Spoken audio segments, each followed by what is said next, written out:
Well, hello everyone, and welcome here to Durham. Nick Anastas, Roger Howe with you, getting set for the Timberlane Owls to take on the Oyster River Bobcats in a midseason Division II matchup. Both teams seeking their fourth win of the season. They've met already this year, in fact, already this week. The Owls in the last moment prevailing 10-9 to get their third victory of the season. A lot of buzz around both of these teams. And our Friday Night Lights Game of the Week crew anxious in a number of ways to take a look at really both these squads. Yeah, we have, because we've been watching the scoreboard, throughout the season, and these two teams seem to have had their fair of a number of very, very close clashes. Yeah. And it has always led us to believe that, hey, something's going on over at Timberlane or something's going on over at Oyster River. And certainly they came together this past Tuesday, and it was 4-4 at halftime. And it was battle back and forth, goal after goal, and then finally with about a minute and a half left in the game, Ethan Gary scored what proved to be the game winner. But these two teams, I'm very, very familiar with Oyster River. When Bedford was in Division II, we were here a lot. Long before this beautiful turf field was here. It was very, very dirty, dusty, rough field here. And they were very tough to play here at home, so I expect to see that again today. Timberlane, same idea with their field over there, and they've always come to the game with a very good athletic group of guys. So should be interesting to see how this plays out. Second one, we've had our Thursday one-goal games all season long. Now we got to flip this week. We'll see what we get. I think we'll be in store for a close one either way as we get set here. You mentioned these two head coaches, Ruppy Haley, who has had ties with the Bishop Girton program, his son, a former Cardinal. He's obviously a sturdy guy at the helm for the Bobcats. He actually was at Salem, not to interrupt you, I'm sorry, but his son has ties to Bishop Girton. Ruppy came over from Salem High School. There you go. So his ties are in Division I originally as a coach, and now has come over here. And, of course, on the other sideline, Ken Blaska, the head coach at Timberlane, looking again to get his squad their fourth win of the season. A couple of college commits on both these teams as well. Hayden Marshall for Oyster River will be heading to St. Anselm, while both Bobcat Ethan Todd and Owl Jaden Lee are headed to Riviere to play in Nashua. So some next-level talent here on display, but really up and down the roster, a growing program in a lot of ways with both of these schools here, and it'll be interesting to see how they match up the second time around, that second part of the home and home, Roger. We've seen statewide really a trend this year. Yes, it has. Seems like that first game maybe lopsided, second game close. Right. We had as you mentioned a moment ago, the opposite happened at least back on Tuesday with just a one-goal game playing out the first matchup. Right. These two teams, when I look at the standings and I go through, and obviously Division II being the biggest division in the state with, I don't even know how many teams, 15, 16 teams, you look at where they're at in the middle of the pack, and you look at what we traditionally would see as the strongholds, like St. Thomas Aquinas, Portsmouth, Derryfield, obviously now that they're in Division II. Yep. We talked about Kingswood, you and I, before the An broadcast. unbeaten start for Kingswood, right? So Division II is really shaping up to be an exciting division. Kind of know what's going to go on with the top teams in Division I. We've seen the stronger teams like Campbell in Division III. Now it will be exciting to see what happens with these two teams and how they find their way into those top four, top five spots. Yeah, you mentioned it. The D2 standings look something like this. Derryfield, as you mentioned, the three-time defending champion at 7-0. Winnicott, they're unbeaten. They're seen widely regarded as a championship contender. 5-0. Portsmouth 7-0. By the way, Derryfield Portsmouth will be battling Saturday night in Manchester, and of course, good one. We will be there for that 6 o'clock start. But plus Kingswood, there's 4 unbeaten teams, 5 when you throw in the Cavs of Hollis Brookline. Conval, they're 3-0 out of the gate. I mean, there's 6 unbeaten teams. So you get all the way down the standings to where our two teams today, Oyster River and Timberlane, sit both at 3 and 5, tied for 12th. Right. Just to give you an idea of the depth and the parity of the Division II landscape. Exactly. You look at the New Hampshire high school sports top rankings. You've got Winnacunnet in there. You've got Hollis Brookline that just edged into the 10th spot. And they're going in there against, the top 4 or 5 teams in Division I, and they're finding their way in that grouping. I'm not quite sure where Portsmouth sits in there, but, if Kingswood can keep doing what they're doing in Division II, they got to start getting some mentions from the coaches across New Hampshire. So it'll be like I said. I think that's probably the most interesting division right now in New Hampshire high school lacrosse. Yeah, speaking of some of those other Division II teams, Derryfield, they're at home tonight, hosting Hanover, looking for their second win of the week against Hanover. And then we've got Kingswood at home against Kennett. Portsmouth will host Spalding.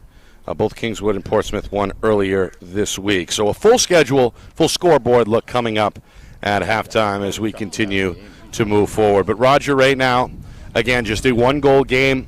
Only a couple of days for both of these head coaches to try to make the appropriate adjustments. What do you see here in the next, 2 hours or so that's going to determine this one? Well, I wish there was a little more video out there for me to do a little more homework, research on these and some homework. Just following the game like I can or did on Tuesday through Twitter, I don't know if there's really a whole lot of changes you got to do. It was a low-scoring game, which means your defense was probably performing well, especially 4-4 at halftime. Your guys that you want the ball in their hands, like a Gary, for Timberlane, and then you've got Ethan Todd for the Bobcats. These guys make an impact every time they touch the ball. So I think you just go with what got you to the game in the first place and got you, close enough with 21 seconds left. They had the ball and just couldn't execute.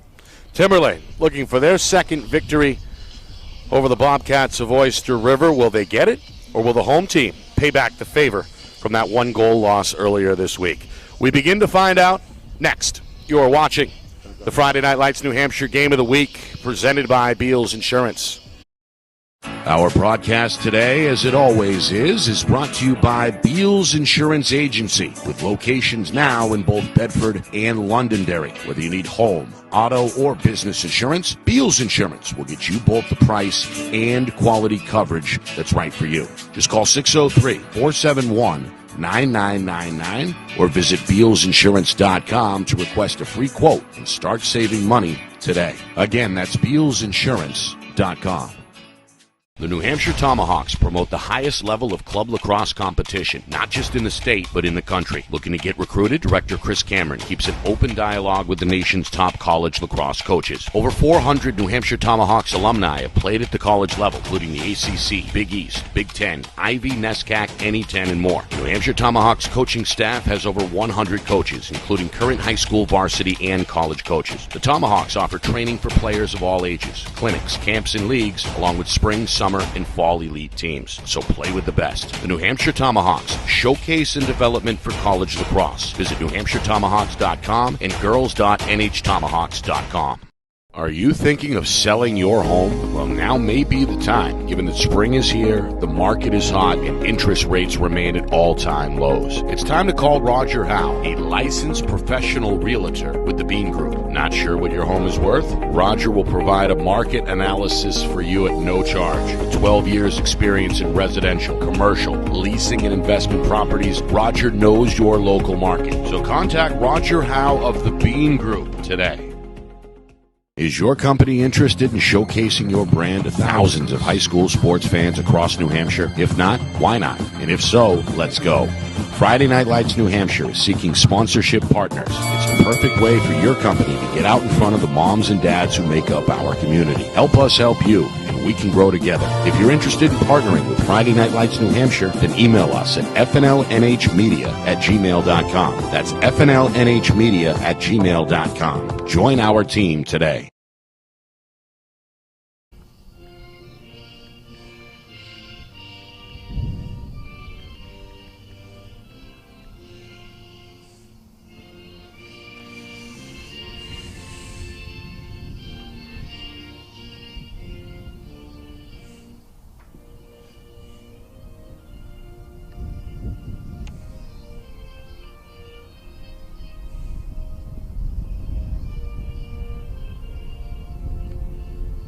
Okay, I'm going to pull away. Well, John, are you getting the people, the kids? You got the kids, right? Yeah, give Timberlane a little too.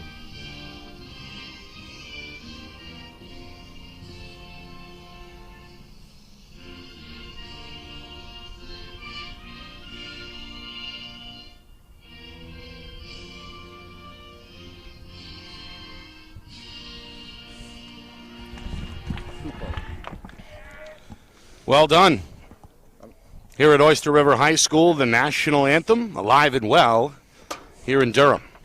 Nick Anastas, Roger Howe with you. It's our Friday Night Lights New Hampshire game of the week, Timberlane and Oyster River.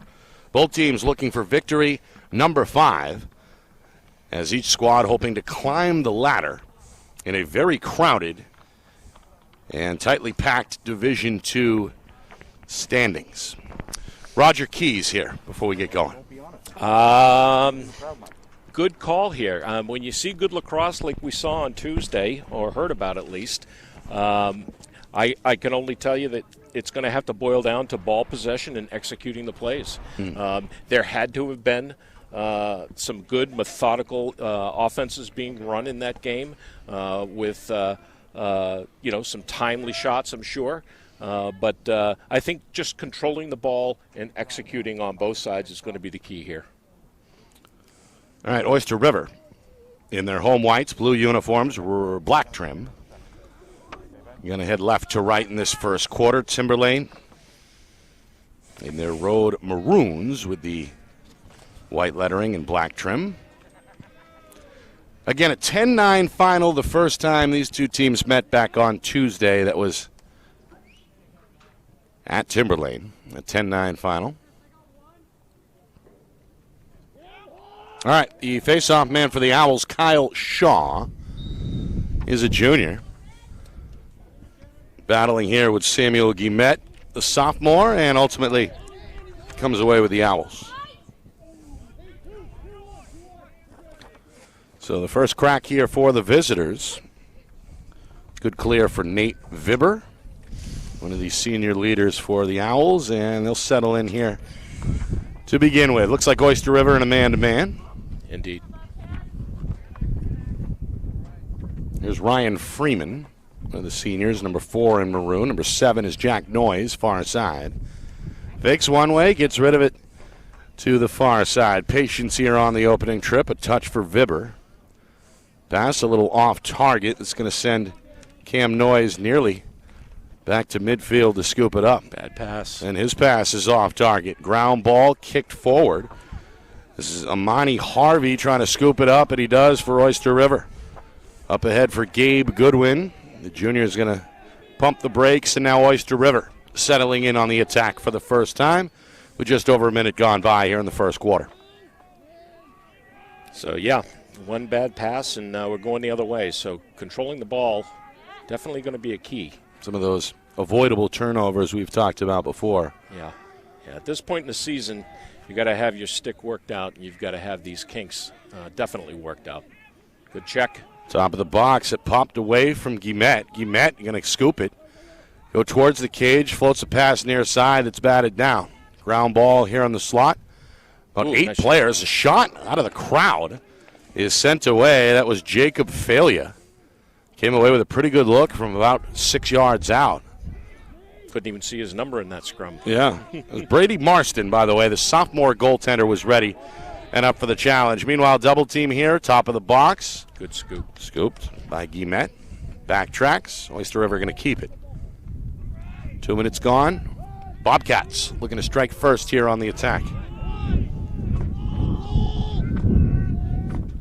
Good loud communication, Roger, defensively here. I can hear him through my earphones and the wind. Yeah, Timberlane talking it up. Yeah, you know that's one of my keys, communication from the goalie especially. Yeah, they've been chatting the whole way here, this whole possession. And not a real complex offense being run right now. Obviously a standard 2-3-1. They're looking for a rotation. They're looking for movement on the corners, looking for maybe a place to dodge here, but they got to get something going here. Nice movement on the crease there. I like that. I like when I see guys like Kaner, getting movement from that slide midfielder. Jonathan Butu back far side. Up top, Eberson Morse, one of the senior, giving room. Now he's going to try to take advantage to his right. A good check, though, by Noyes, the defender. Oh, pass high over the head of the target, failure. And out of bounds. So a turnover each way is going to give it back to Timberlane. 3 minutes in here, still no score. Oyster River set to come with the ride here. Yeah, failure could have made just a little bit better effort on that. It wasn't that high above his stick. Marston, long outlet to Vibber. That sets up Noyes here nice near side. Shot, a bouncer. Not going to happen. Finnegan Mason, the sophomore goaltender, with no problem there. He'll circle around the backside of the net and get it out far sideline to Christopher Pillar. Pillar comes near sideline, a bouncing pass. Curtis Lights goes up ahead of the long pole, Ethan Todd. Todd to midfield, that pass off target. Tried to hook up with Evan Plore, goes out of bounds back over to Timberlane. So both teams, Roger, apparently still trying to get their feet underneath them, so to speak. Yeah, and unforced errors, that's not good. There's not a swiping shot. Going to take a bounce wide left out of the stick of Ethan Gary, the hero the other night. Scored the game winner in the final minute. So Timberland running a similar set, similar offense here. Let's see what kind of movement they get off the crease. Here's Gary trying to lower that left shoulder, being swarmed by Harvey. Spins away, shot there well wide. Harvey's on the All-State watch list, so he'll be one to key on to see how well defensively he can play things out. Yeah, he's shadowing Jerry right now. Meanwhile, strong move to the cage. Slide comes over. The shot is knocked away. I believe that was Braden Bowman, the sophomore, who was knocked down. Ultimately, the ground ball ends up with Oyster River. Jacob Lysick's going to come high. Kept alive off the bounce on the near side here by Goodwin. Back and forth play here, nearly 5 minutes in. Both teams looking to break the ice. Good defensive collapse there by Oyster River on that shot. And all. Far side Parsons. Both teams showing some patience here. The Owls now going to get out and challenge beyond the box. The action comes to the near wing for Goodwin. Good pressure by the Owls, too, on defense. There's Guillemette got the step, comes near side, but Goodwin couldn't quite corral it. It's taken away off the bounce by Timberlane. The defender, Billy Savage, one of 3 players for Timberlane on the All-State watch list.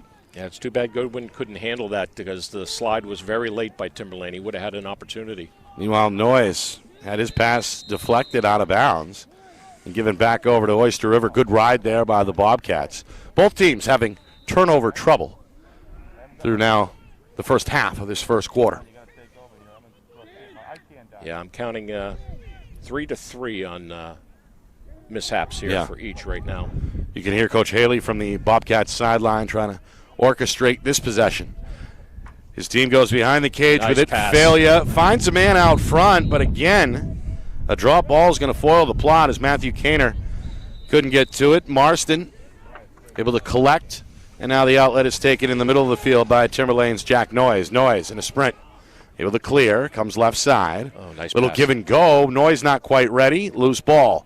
Harvey a stab at it. Scooped up eventually by the Bobcats' Ethan Todd, and here comes Todd. The long pull. Near side, that pass eludes Goodwin. Goodwin going to chase it into the corner, recover. Closed out by the defender, Savage. Has to get a step on Savage, who's waving that long pole. Back out here. And another reset for Eberson Moore. Moore looking to draw a double team. Moore puts his head down, spins, fires a wild high shot. Out of play that'll stay here.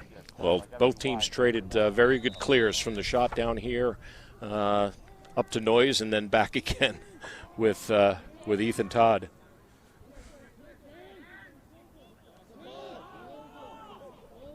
So they're being told to slow things down. It's been pretty slow so far. Moore going to turn the gas here. Nick Canzano right on his hip, though. Moore to the far side, into the corner. Now going to get rid of it back far wing. Touch for Lysick. Timberland getting aggressive here defensively. He's got to move. Got to move. Isaac's got a man near side. Shot low. Nice. Good stop by Marston. Ground ball collected immediately by the long pole Savage.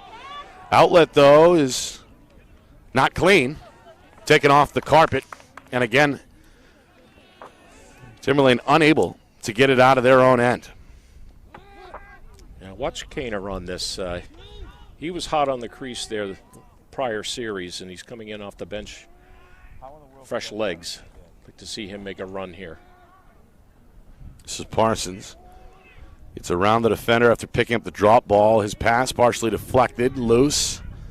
Still battling in the high slot. Kick down near side wing.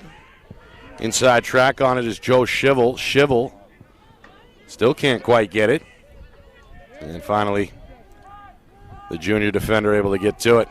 Over to Marston. Marston going to launch down the middle. Taken here by Braden Perez. Perez finally clearing for Timberlane. Inside of 4 minutes, first quarter. Still awaiting the first goal of the game either way. Good run. Boy. Oh, that's going to be ran flag. right through the screen, and there's the flag. Yeah, unnecessary. It's going to be goals. Oh, Here's Bowman. boy. Shut down at the doorstep by Mason, but here comes the game's first penalty. Let's see what we got here. Unnecessary roughness. So yeah, they're going to sit for a minute, and this is going to be an EMO. Timberlane, see what they can do here. And down in the box is Curtis Lights, the sophomore, who didn't even try, Roger, to get around that screen. Mine was made up to go through it. No, and I got to tell you, being a defender myself all those years, I can recall doing that myself. Yeah, there's a part of you that like that, I'm sure. Yeah, there is. Lift a little shoulder. There's a backdoor feed. Oh, that's going to be a push. Yeah, you got pushed and he stepped in to the restricted area. So good defensive effort by the shorthanded Bobcats. Actually, a good look there on the crease, too, for Timberlane. Yeah, it He was good. creeping Great, in from the side. Great pass. Meanwhile, the ride giving the Bobcats problems. Ryan Freeman just snatched it away there along the far sidelines. Looking for a man middle. Nice Good play. catch. The bouncer, though, is shut down again. Finnegan Mason has had a couple of up-close and personal shots he's turned away. Both goaltenders have looked good here early on. We get a whistle inside of 3 minutes first quarter. We give it back to Timberlane. And not much time left here in the EMO for Timberlane. Owls trying to hurry. Coming in. Top of the box. There it Stepping is. up for a bouncing shot in the game's first score is Eric George, the junior attackman. George found a little bit of room there, Roger, to get himself situated. Stepped into that bouncing shot to put the Owls in front 1-0. Yes, and there was very, very little time, if anything, on the EMO there. Good for them to come and execute. I believe that assist came from Noyes from behind, and we've seen a lot of goals like that this year on the EMO from out front. Well executed. George gets the goal. And the Owls have a 1-0 lead here as we head towards the 2-minute mark. Bobcats going to win the draw. Face-off X even at 1 after Timberlane won the game's opening face-off. Little start, stop, start again for Guillemette. Nowhere to go. And then again, an errant pass is going to send Kaner backwards before Kaner finally scoops it up at midfield. The senior looks left, moves right, has a step. Not going to fire, though. Instead, a pass taken behind the cage by Jacob Failure. Failure to his right, back to the cage. Being ridden by the larger defender, Billy Savage. Good defense. Yeah, Savage, a big kid that can move. Final 2 minutes, first quarter. Oyster River hoping to tie the game at 1. Open set. Let's see what they can do without a slide here. They're going to slide adjacent. Lysick for Goodwin. Behind the cage. Failure. Failure near side. Trying to shake off Savage, who looms over him. And now back out to the wing. Now, Oyster River's got to start moving away from ball here and giving their teammates a lane to actually dodge into. The guys on the crease, they're playing a 2-2 right now, and they're just kind of bottling things up. There's a nice turn. Yep, good check. Yeah, and he lost it ultimately. Kaner surrounded by Maroon there. Another good possession defensively for Timberlane as they maintain the shutout with 1 minute to go in this first quarter. It's been a good ride, though, for Oyster River, and right on cue, the Bobcats force another turnover. Yeah, they did something a bit differently there. They've been going up the middle, and they've had open midfielders right outside the box. This time they went sideline, and they got collapsed on. Moore with a restart. Final minute, first quarter. Yeah, when you see a 2-2-2 set here, Nick, and you have two men on the crease, you want them to draw the two slide defenders away from the crease area, and that's not happening. They're not watching what the Dodgers are doing. Now, let's see what. There we go. There's the slide. Should be somebody open. Instead, the pass gets away from failure, turned back over to Timberlane inside of 15 seconds. Yeah, you can see number 18 coming off the field right now. He was the other offensive player on the crease there. As that dodge comes down, you want to be open because your slide guy has just left you. Marston, long outlet broken up by Moore. Moore going to get to it. 3, down to 2, down to 1. A flag flies. The shot goes wide, and that'll do it for the first quarter. However, a penalty is going to put Timberlane on the short end of the stick, so to speak, to begin the second as we bring it back to Durham in just a moment. Defensive start. Timberlane, 1-0 lead over Oyster River. You're watching our Friday Night Lights New Hampshire Game of the Week, presented by Beals Insurance. All right, back here in Durham, Nick Anastas, Roger Howe, a 1-0 Timberlane lead after one. Bobcats, after losing by a goal on Tuesday, hoping to return the favor in this home-and-home with their division rivals. A very crowded Division II landscape, as we mentioned. Coming up at halftime, we'll take a look at a jam-packed schedule statewide. But Roger here, 12 minutes in, a defensive game, good goaltending, good defense, and a little rust perhaps on both attacks. Comments of the game at the very beginning. You got to have possession. They seem to have their offense set. They're very similar offenses. And you can't throw the ball away. You know, at this level of high school lacrosse, you cannot just have unforced error after unforced error. The goalies, although they have made some saves, the shots haven't been crazy. They haven't been, the best quality shots, but they've eyeballed them. They've gotten stuff in close, which is good to see. I like seeing, it's like basketball. You like to see stuff in the key sometimes. Sure. You don't like to see a game full of three-pointers. But I will comment. That far side penalty, the Oyster River player, he never fell. He got checked from behind, and that was a quick flag. So I think that's going to be a freebie to them, Timberlane that is. And let's see what they can do with it here. Kyle Shaw over in the box for the Owls, the junior midfielder on his knee. First Timberlane penalty of the game. Saw one go against Oyster River late in that first quarter that was killed off by the Owls. Good opportunity for the home team to get on the board. As you mentioned, the shots really came few and far between. Perhaps more turnovers than shots in that first quarter. Bobcats trying to change that here. They begin the EMO with some patience. They go behind the cage. There's the cutter. Runs into a crowd, though, never reeled it in. And again, it's Marston who takes it away off the bounce for Timberlane. Outlet, taken high over the head of the receiver. That's Jaden Lee, senior defender on his way to Riviere, but ran into trouble here along the near sidelines, gives it back to the Bobcats. That ride has been fierce for Oyster River. And yet they're still looking for their first goal here, trying to tie the game at 1.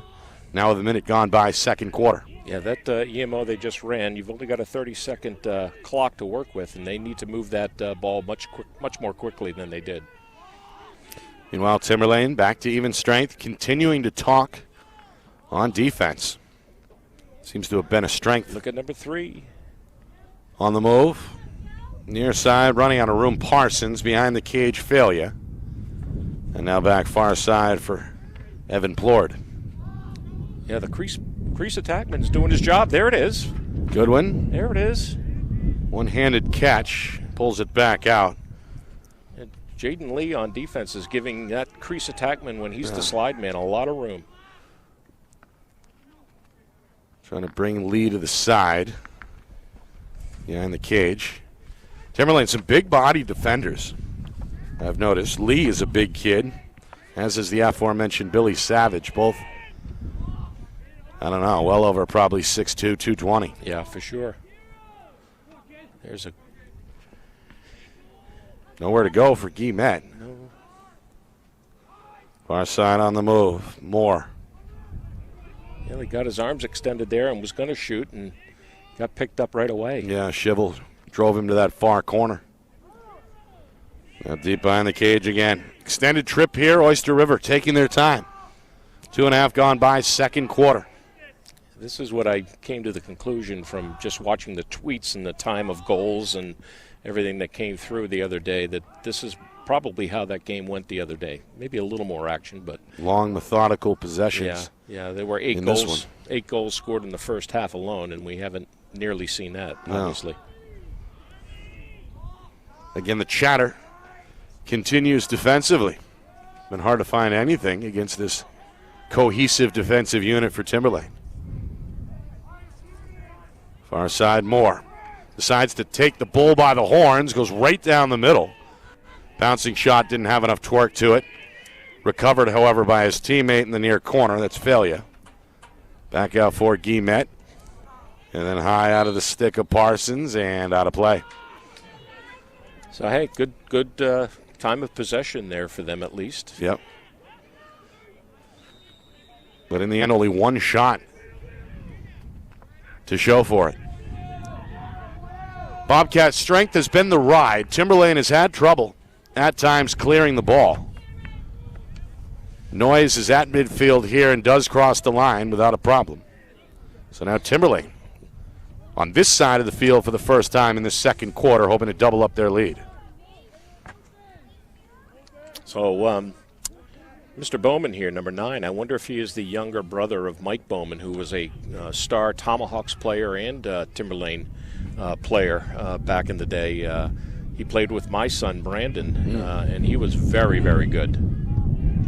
Meanwhile, Cam Noyes lost it, and now it's loose along that far pole. Into the corner it goes as a scrum.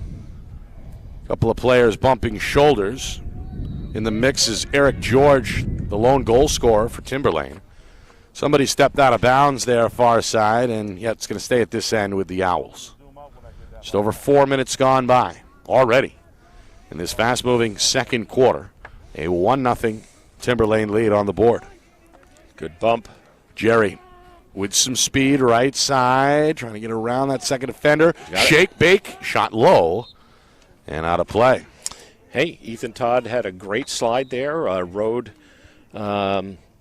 Jerry out to the outside, and George trying 5-hole. Ends up bouncing over the top of the crossbar and out of play.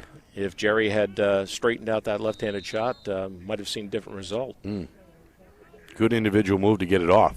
Here's a good move. A shot and a score. No, outside, no? I think. Outside. Yeah, you're right. You're right. Spoke too soon.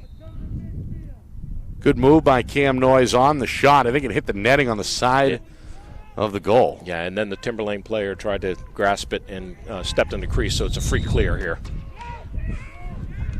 Bobcats wasting little time. 5 minutes gone by, second quarter.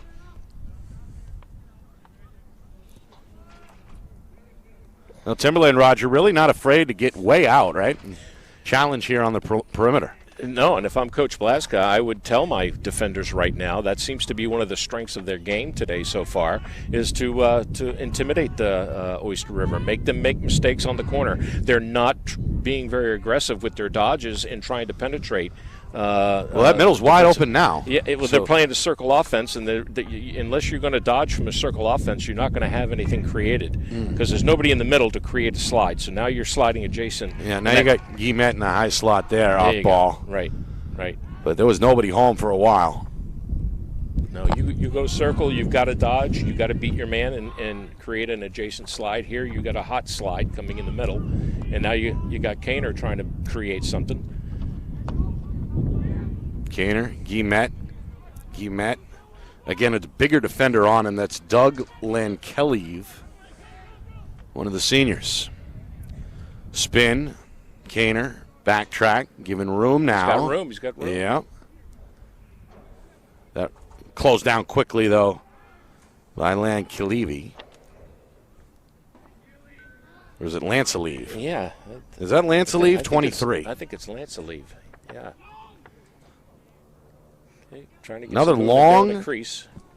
methodical possession here by Oyster River, as we are now past the midway point, second quarter. Well, I like the defense that Mr. Lee plays there. Guillemette jammed up. I think it went off the body of the defender, Shivel. It's loose far side. Guillemette again with it for Oyster River. Nice look. Pass near the cage, tough angle shot. I think went off the helmet of the defender, Jaden Lee. It rolls out of play, and it's awarded back to Timberlane. Yeah, Parsons with a nice turn there, goal line extended, just couldn't get a good grasp of the ball to get a good quality shot on the goalie. 5 minutes to go until halftime. Long pass taken. Near the high slot, this is Nick Canzano. Canzano closed out. No, not Canzano, Bowman. Bowman in the mix. Noise hits the ground. Oyster River's Lights had a shot at it. It goes out of play. Just in front of us. We're on the sideline. Got a confusion on defense. Timeout, Timberlane. Okay. Comes with 4:42 to go in this first half. Owls, on the strength of an Eric George goal, lead 1-0.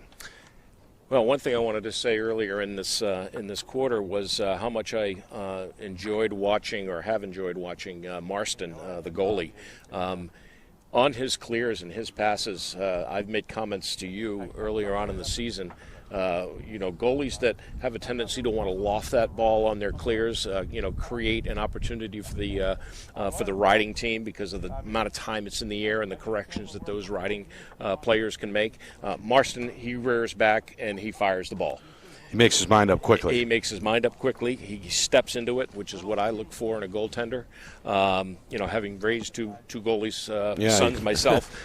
You know something about it. A little bit, yeah. Not as much as Coach Hetler, maybe, but certainly you want to see that, and you don't want to make your riding players, your clearing players vulnerable to something in the air. But I like what I see with Marston. Both goaltenders have been pretty good so far as well. His counterpart for Oyster River, Finnegan Mason, has allowed just the one goal and is a handful or so of stops so far as well. Yeah, on the Oyster River side of things, on their offense, they when you go in, as I said, when you go into that circle offense, somebody on that circle's got to create something, and because there is no inner slide, you've got to slide adjacent as a defense.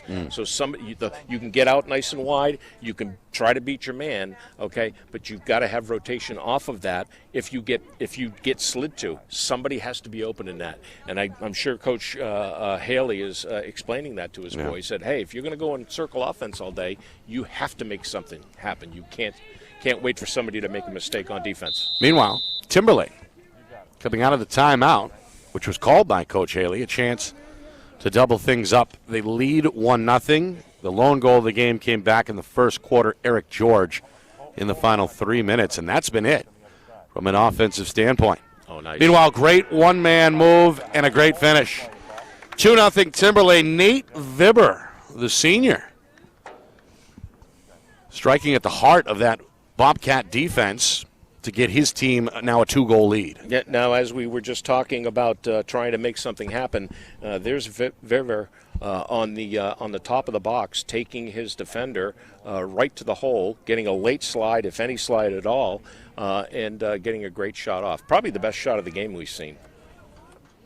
A great move by Vibber, senior midi. And now a 2-0 lead for Timberlane. Face-off. 1-1 through the first two. This one still up for grabs.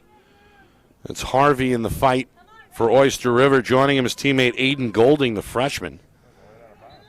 Harvey scoops it ultimately, but I think... No, they're going to give it to they are going to give it Oyster River. To Oyster River. So Harvey, after a lengthy ground ball battle, comes up with the second face-off win for the home team. Meanwhile, the officials are talking about it here, Roger. Yeah. Wonder what this is. Jimmy Tufts. I'm not sure who the other referee is. Now they're going to change it after the two officials get together. And this one is given to Timberlane, so check all that. Timberlane has won 2 of the 3 faceoffs, not the other way around. Final 4 minutes, a clear by Savage. A whistle as he crosses midfield. I think. And a timeout. Yeah, Coach Blaska, I think, has called a timeout here. So Coach Blaska wants to talk it over. A chance to get his team a 3-goal lead as we creep closer to halftime now, inside of 4 minutes to go. Coming up at halftime, a full look around the league. Busy schedule in all 3 divisions. We'll lay out those matchups, plus a recap of the first half, a preview of the second here in Durham as well. Reminder, Saturday night special in the Queen City. Undefeated Derryfield, undefeated Portsmouth. They meet at 6 o'clock. We will have coverage of that game beginning at 5:45. Again, that's on Saturday here on Friday Night Lights, New Hampshire.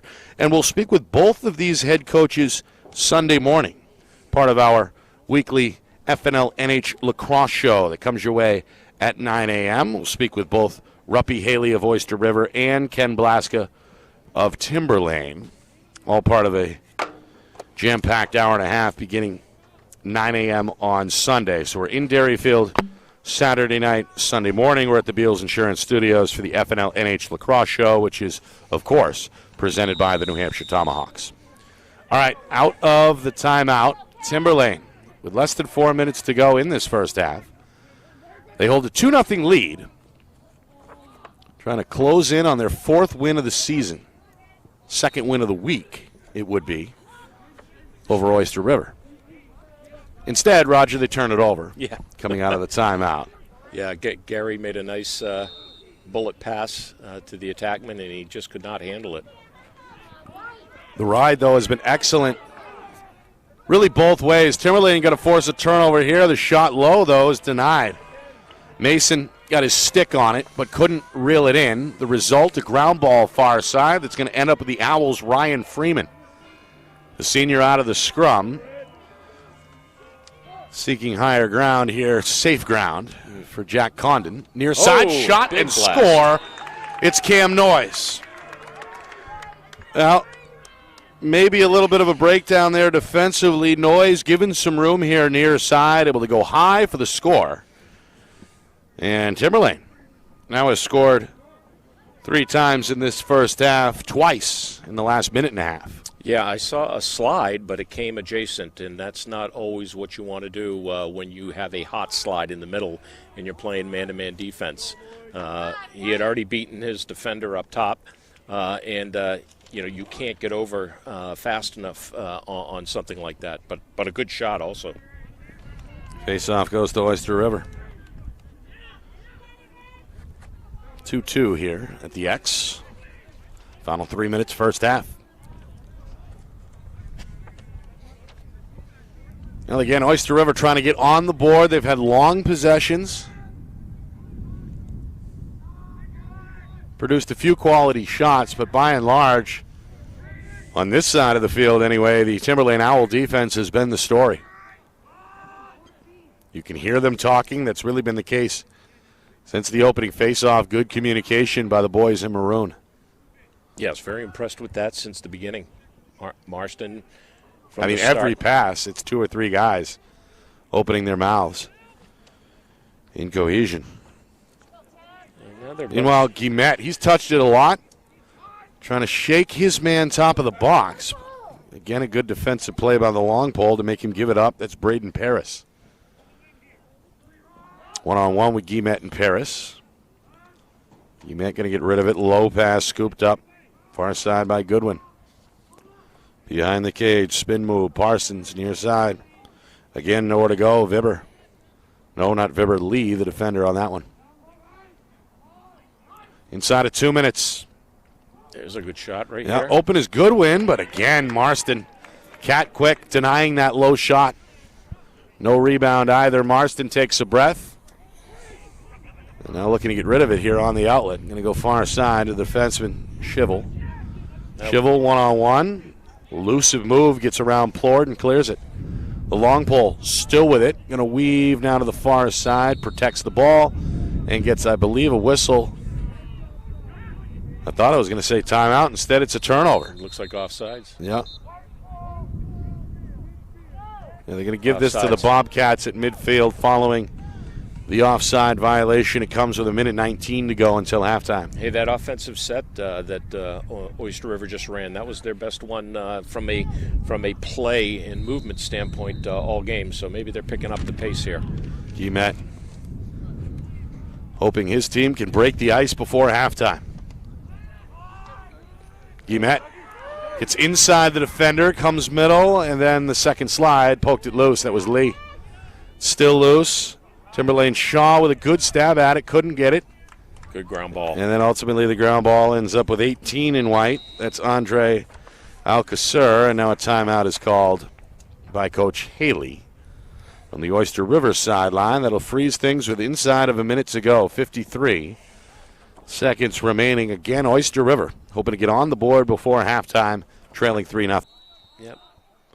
All right, Bobcats, let's see what they draw up here. Final 50 seconds.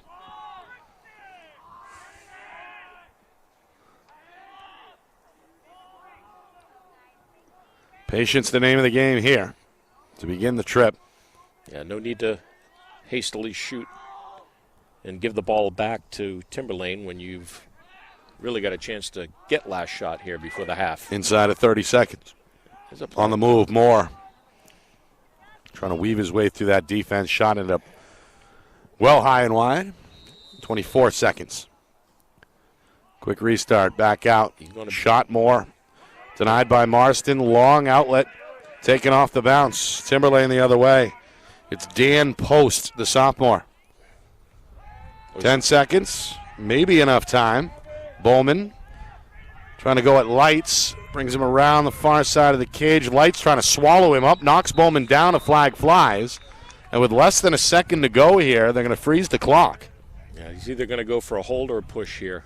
He put the gate up big time. If it's on Lights, that's his second penalty of this first half. So let's see what Jimmy Tufts, the referee. Lights immediately drops to his right knee in the box. They're going to call him for a cross check here. 1 minute. So a full minute. So watch the ball just to be held. And we'll head to halftime. The second half, though, is going to begin with the Timberlane EMO. 3-0 is our score at the midway point here in Durham. A defensive-oriented game. Timberlane looking for their fourth win of the season, their second of the week against the Bobcats of Oyster River. Coming up in just a few moments, we'll recap that first half. We'll take a look at the out-of-town scoreboard, a busy one as we mentioned, and we'll preview the second half, of course, as well. All that and more next. 3-0 Timberlane at halftime. You're watching the Friday Night Lights New Hampshire Game of the Week, presented by Beals Insurance.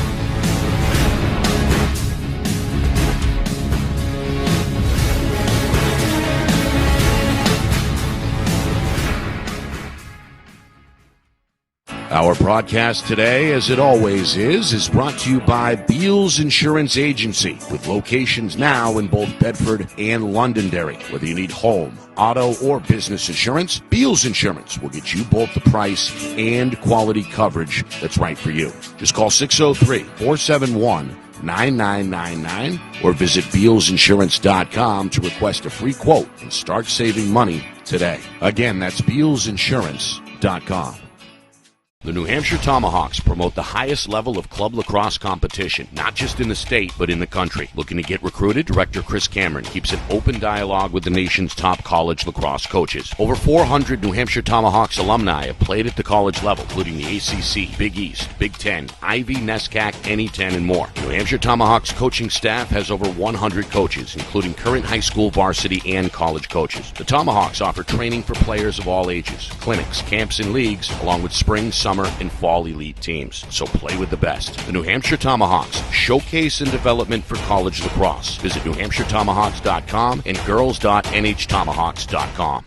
Are you thinking of selling your home? Well, now may be the time, given that spring is here, the market is hot, and interest rates remain at all-time lows. It's time to call Roger Howe, a licensed professional realtor with the Bean Group. Not sure what your home is worth? Roger will provide a market analysis for you at no charge. With 12 years experience in residential, commercial, leasing, and investment properties, Roger knows your local market. So contact Roger Howe of the Bean Group today. Is your company interested in showcasing your brand to thousands of high school sports fans across New Hampshire? If not, why not? And if so, let's go. Friday Night Lights New Hampshire is seeking sponsorship partners. It's the perfect way for your company to get out in front of the moms and dads who make up our community. Help us help you, and we can grow together. If you're interested in partnering with Friday Night Lights New Hampshire, then email us at fnlnhmedia@gmail.com. That's fnlnhmedia@gmail.com. Join our team today.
Halftime here in Durham.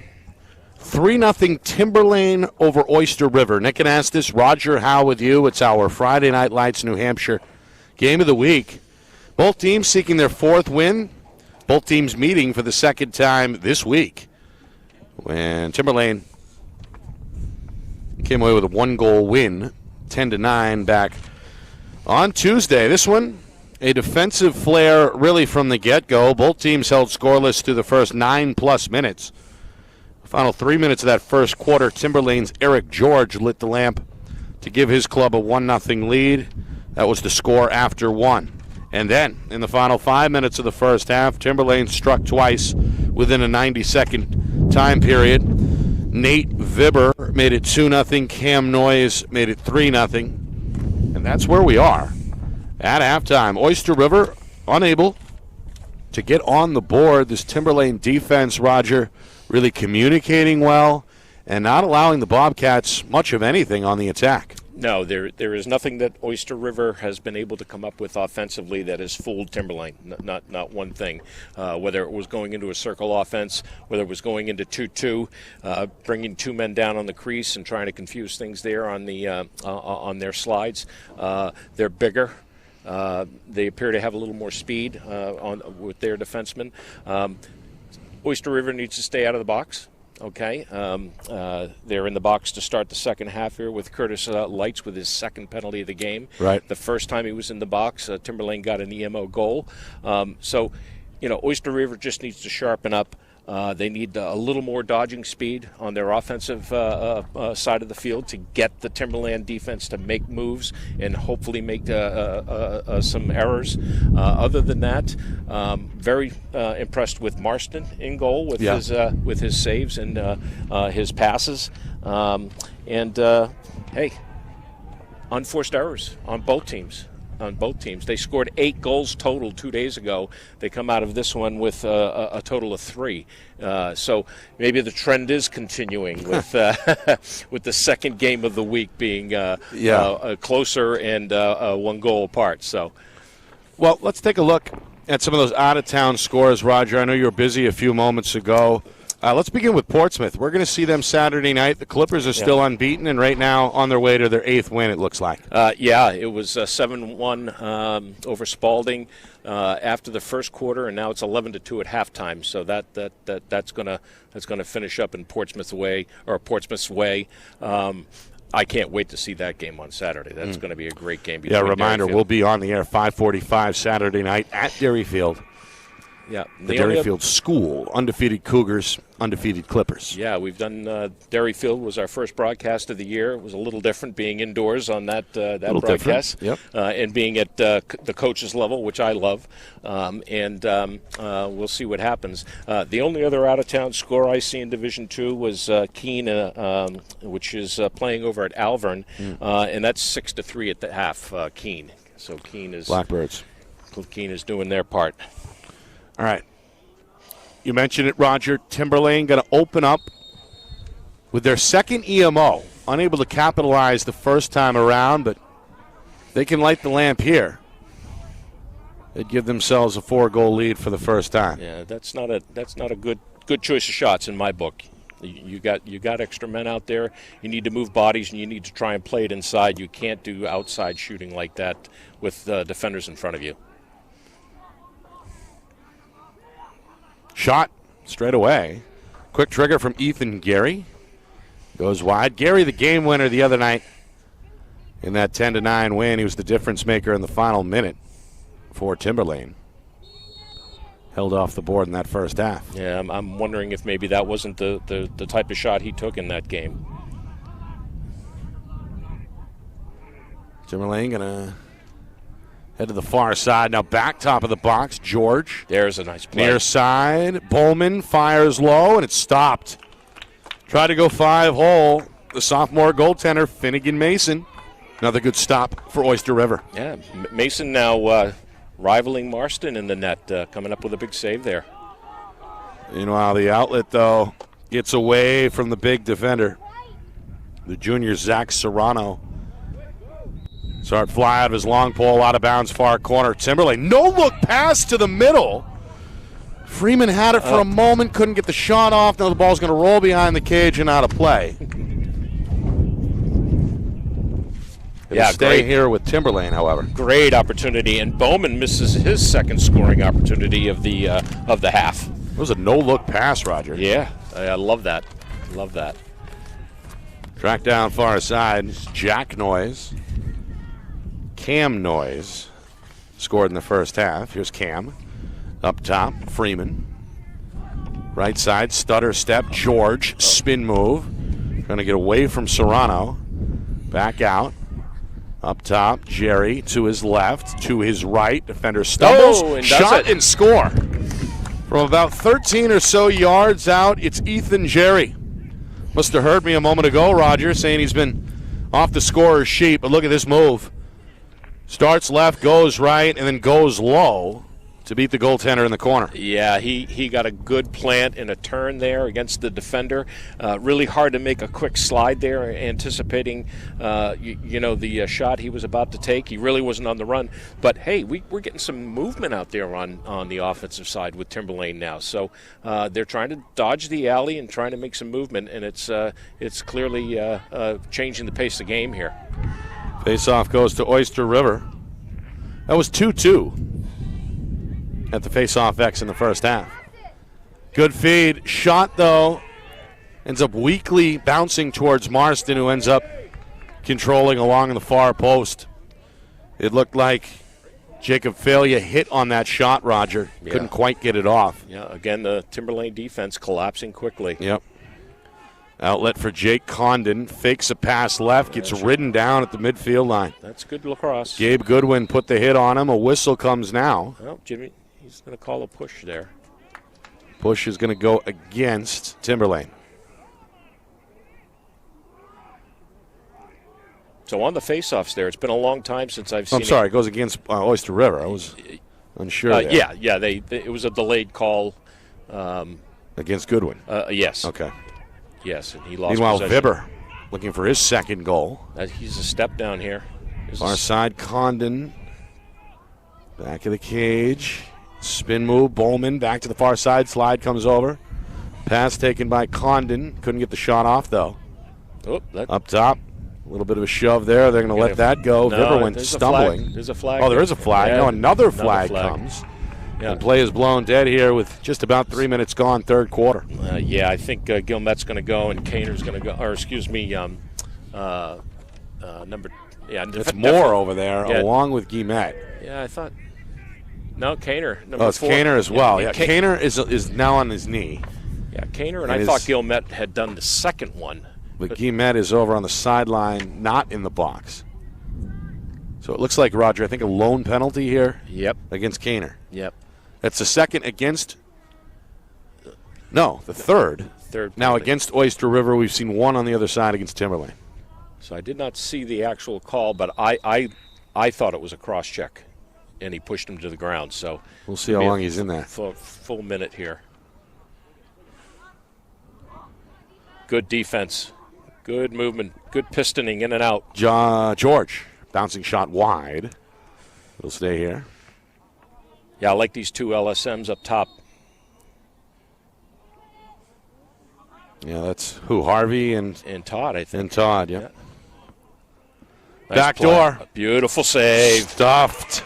It's Mason who read the whole thing. Meanwhile, a player shaking up for Timberlane. I think that's Bowman, who is down and in some pain.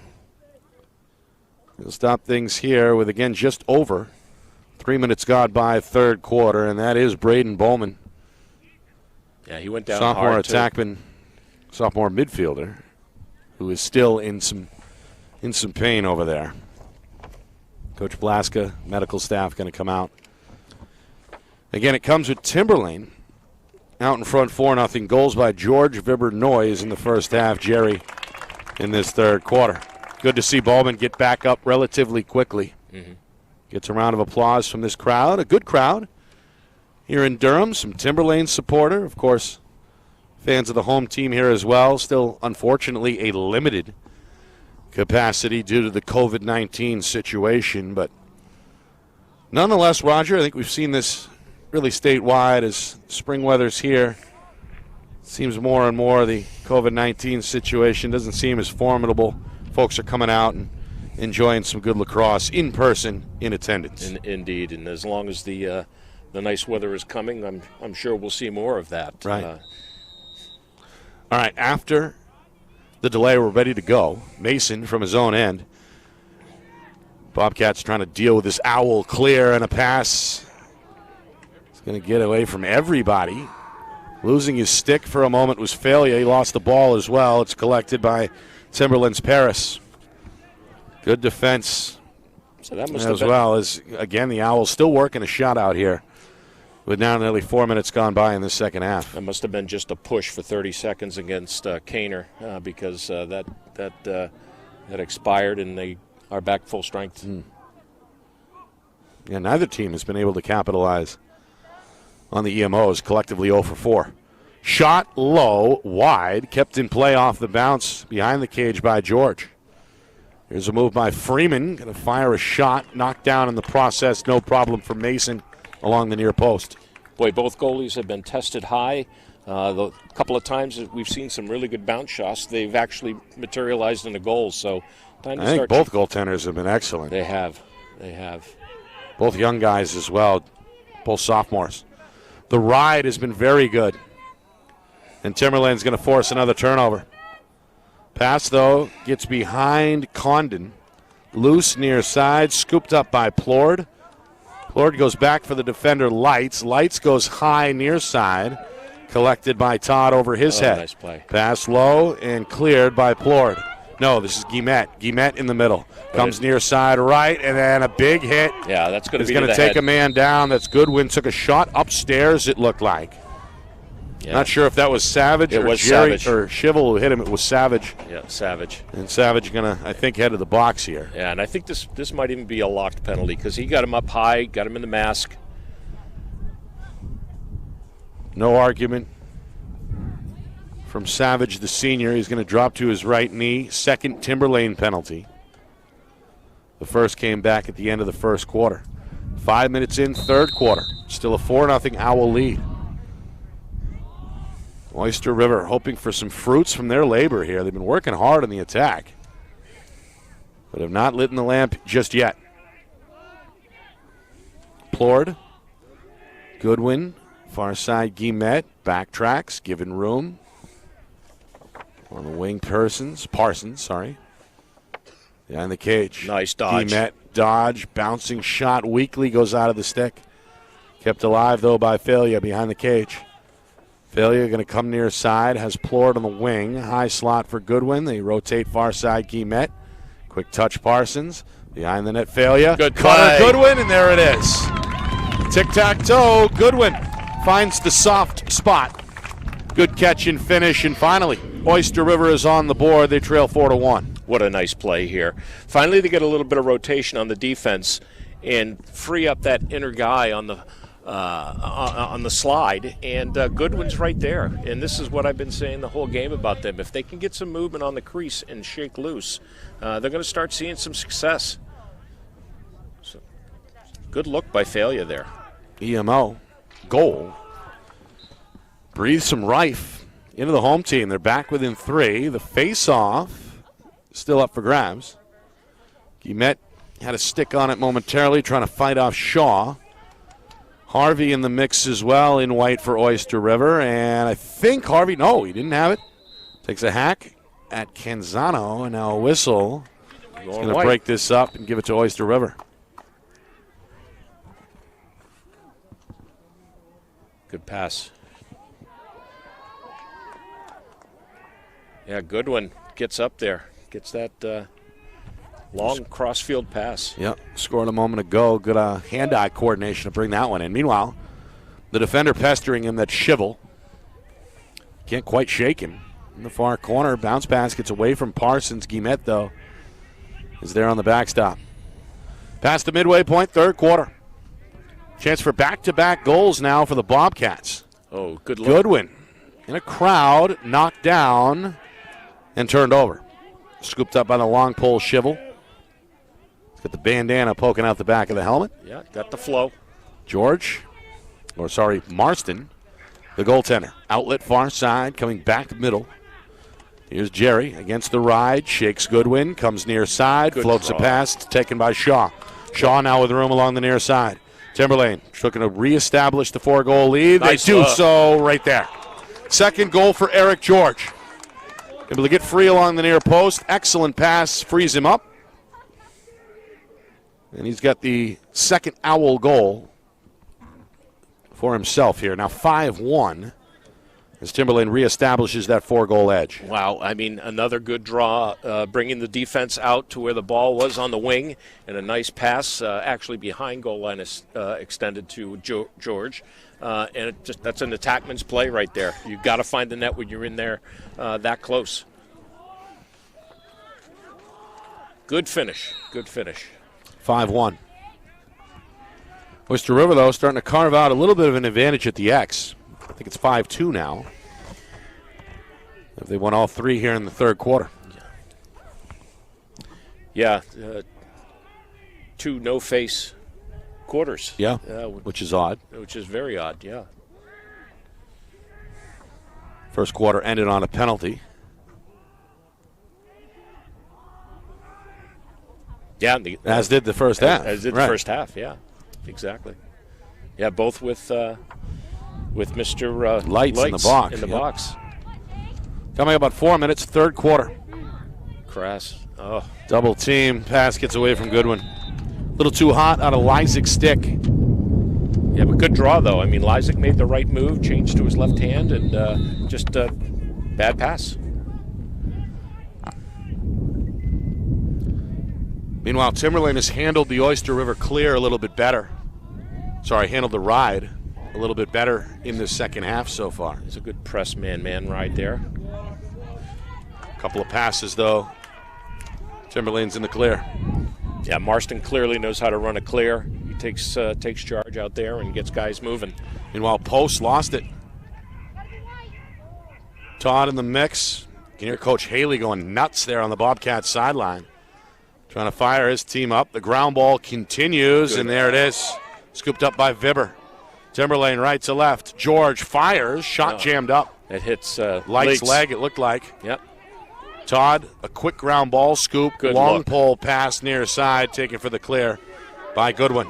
Take advantage here. Goodwin, who has scored the only goal for Oyster River. Going to be pushed back towards midfield here as we head towards 3 minutes to go, third quarter. Yeah, good play by Goodwin there. He did the right thing. He had no help back down low. Had no help to his left, and you just want to pull up and get a good possession here. Plord one-on-one with Noyes, Jack Noyes. Up top, Goodwin. He's given a little bit of space here by Vibber, the defender. Yeah. One-on-one. Plord needs Jack to move. Caldecott, who hasn't played much. Going to get rid of it. Failure, who has played pretty much every minute. Going to take it behind the cage. Wants a move. Trying to find a cutter instead. Looks for Parsons along the far sideline. Coming up on 2 minutes to go, third quarter. You can see the two crease men for Oyster River right now just kind of standing there. They should be rotating off of each other high and low, especially high right now. You want to bring your defender high off the crease when the ball's behind goal line. Good defensive play by Savage. Took it away from Failure. Floats a pass near side for Shivel. Shivel has Marston, the goaltender.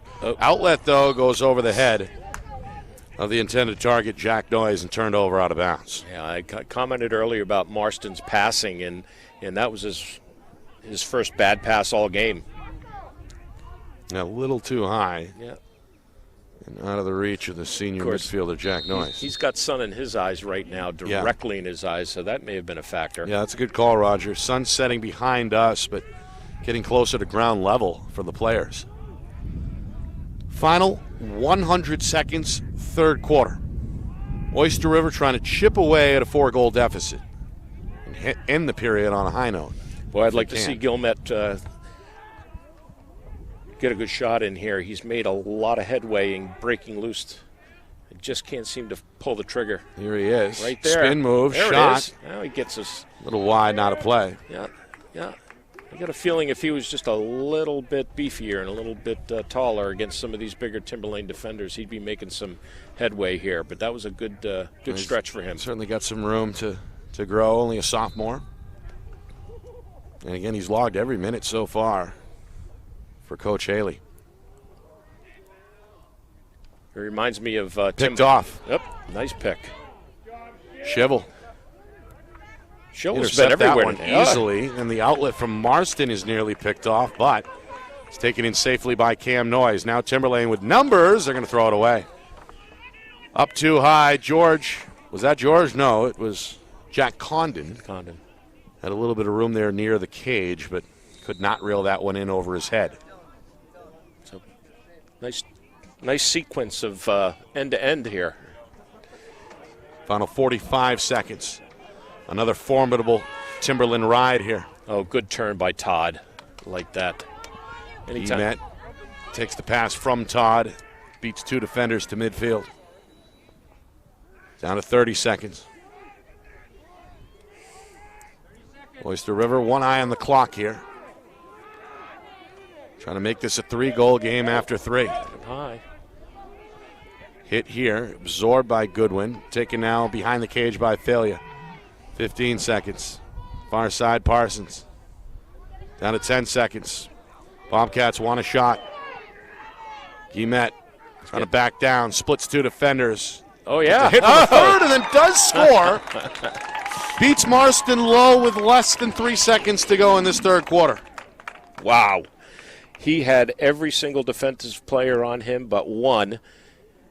And Lee comes in late to make a hit, and he gets a shot off. What a great play by Guillemette. I've seen it coming all game with Guillemette. He reminds me of Tim Heitmiller from BG a little bit in his size and speed. And he just needed to perhaps find a little seam there, obviously forced by the clock. Timberlane will win the face-off, and that'll bring the horn. That draws an end to the third quarter. Still a 3-goal difference. That's where we were at halftime. 5-2 Timberlane. Owls looking for their second win of the week over Oyster River. Will they get it? Or will the home team come up with a big fourth quarter to steal the show? We find out next. You're watching the Friday Night Lights New Hampshire Game of the Week. It's presented by Beals Insurance.